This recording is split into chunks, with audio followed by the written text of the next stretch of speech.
শুনেছি ওর ভাই নাকি মার্ডার হয়েছে, তাই ওর গ্রেফতার করেছে। তাহলে অবশেষে দত্তপুকুরের মুন্ডু কাটা দেহের পরিচয় মিলল, যদিও এখনও সেই কাটা মাথার কোনো হদিশ মিলছে না বলে খবর সামনে আসছে।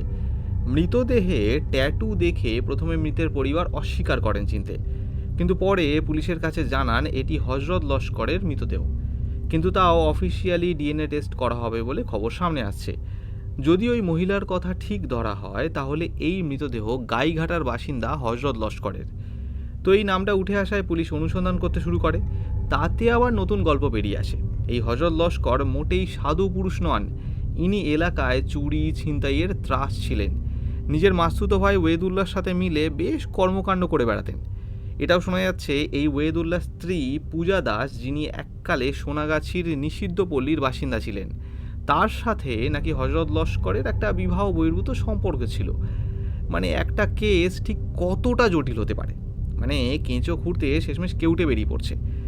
যদিও এখনও স্পষ্ট কিছু সামনে আসেনি। এটি যদি হজরত লস্করের দেহ হয়, তাহলে হত্যার সন্দেহ ওয়েদুল্লাহর উপর যাচ্ছে। এক চুরির ভাগবাটোয়ারা নিয়ে ঝামেলা দুই ভাইয়ের, আর তার জেরেই খুন। আর নয়তো নিজের স্ত্রী পূজার বিবাহ বহির্ভূত সম্পর্ক নিয়ে যৌন ঈর্ষা, আর তার ফলেই খুন।